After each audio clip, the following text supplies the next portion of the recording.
Okay, good afternoon, everybody. Sorry I'm a bit late.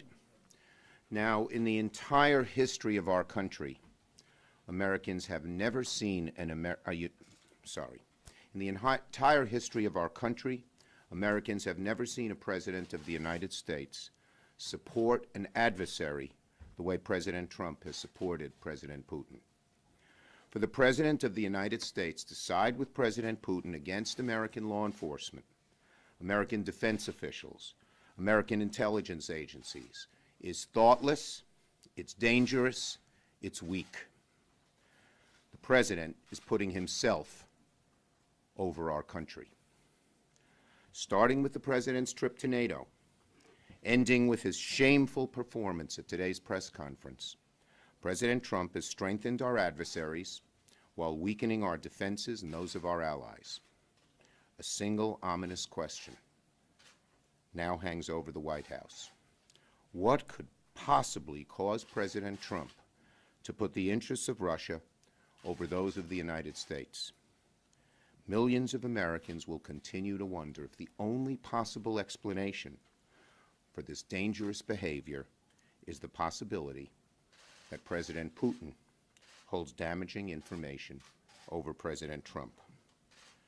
Like any patriotic American, I was absolutely appalled by the press conference that capped off the President's trip to Europe this morning.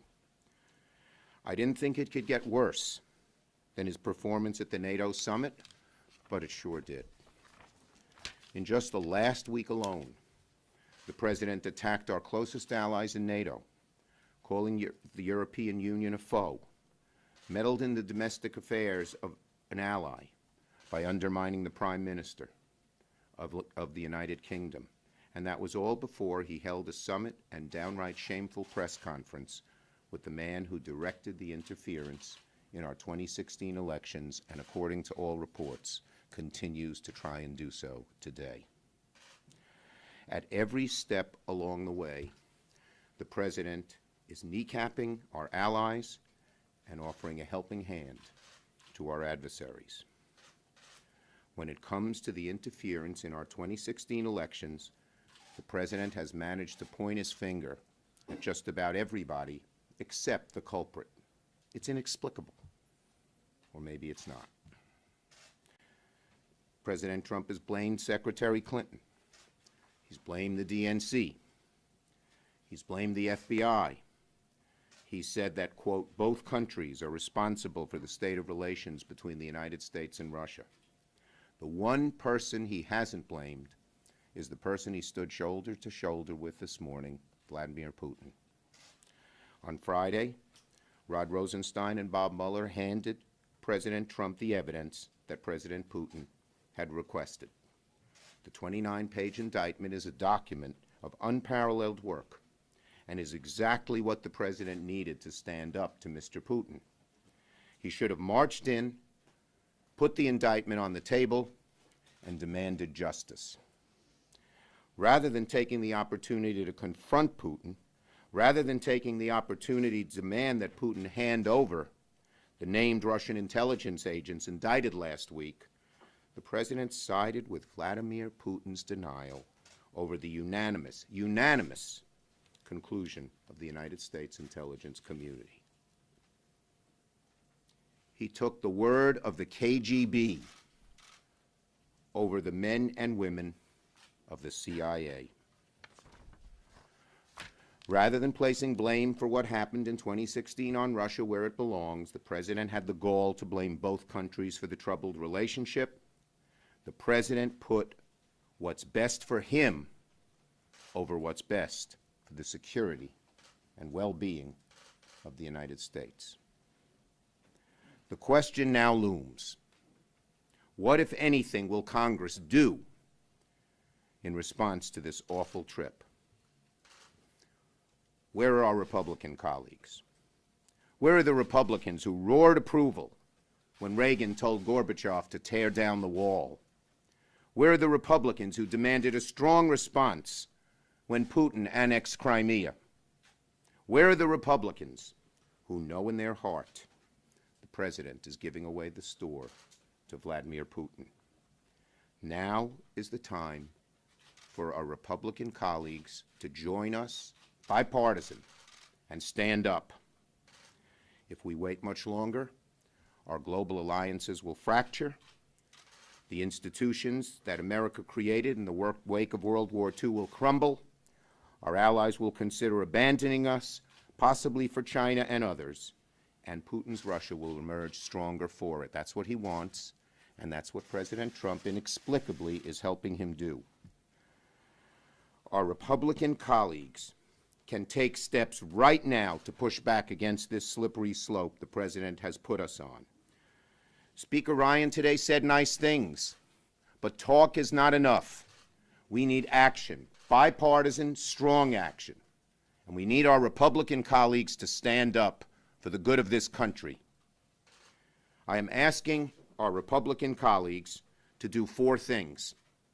First, they can start by refusing to water down and instead decide to ratchet up sanctions against Russia. In the House, there is right now an effort to ratchet these sanctions down. Given what Mr. Putin said today, given the indictments, given what Mr. Trump said today, that cannot happen. Sanctions should be ratcheted up, and as you know, the House Republicans have been pushing a provision in the defense bill that would create a loophole in sanctions targeted at Putin's defense and intelligence sectors. They should drop that immediately. Second, our Republican colleagues should demand, as we are, that the President's national security team that accompanied him to the Putin meeting immediately come and testify before Congress. What kind of briefings did they give him beforehand? What did he say to them afterwards? We need them to come before Congress and the American people immediately, because there are so many troubling questions out there. And if you think the press conference was bad, imagine what happened inside when the President and Mr. Putin were alone. We need answers. We need them now. Third, our Republican colleagues need to end once and for all their attacks on the Department of Justice, the FBI, and Special Counsel Mueller. The Special Counsel needs to finish his work. The President needs to sit for an interview with the Special Counsel. Now more than ever. Enough delay, enough interference. It's time to sit down for an interview. And fourth, our Republican colleagues must demand loudly and clearly that the President insist that the 12 Russians named in the indictment last night be sent to the United States immediately to stand trial. I am asking Leader McConnell and Speaker Ryan, both friends, to make sure these 4 things are done. In fact, for the sake of our country, I am pleading with them to join us in making sure that these 4 things are done. Senator McCain spoke out strongly. He's always been the conscience of the Republican Party when it comes to actually taking action on issues like these. A few of our Republican colleagues have spoken out and talked the talk, but it's time for the Republican Party to walk the walk, given the direness of this situation. The President is doing grave harm to the standing of these United States while kowtowing to the #1 enemy we probably have on the globe, Vladimir Putin. He'll continue to do so if he isn't checked, and the best people to check him are not Democrats, but his fellow Republicans. What the President has done is an insult to all Americans, Democrats, Republicans, Independents. We all have to stand up together and push back. I'm ready for your questions. Schumer, you alluded to this earlier, but is it your view that the only explanation for the president's behavior here is that the Russians have something on him? His behavior is so inexplicable and so against the interests of the United States, so against what all of his advisors would tell him, that Americans are scratching their head and saying, if that's not the explanation, that Putin has something on it, what is it? What the heck could it be? Senator Schumer, you say that that this lies, much of this lies with the Republicans to be the best check. But what check can Democrats be? You know, we hear people whisper around the edges about impeachment. You know, some people, John Brennan Look. suggested this was treasonous. If it's really that far, why not, you know, take the gavel and go? We don't have the power to take the gavel. We don't have the gavel. What the best thing we can do is first speak truth to power. Silence here is not acceptable. And the second thing we can do is try in every way we can to get the Congress to act, which requires our Republican colleagues to act with us. Do you agree with the former CIA director, John Brennan, that the president's comments were treasonous?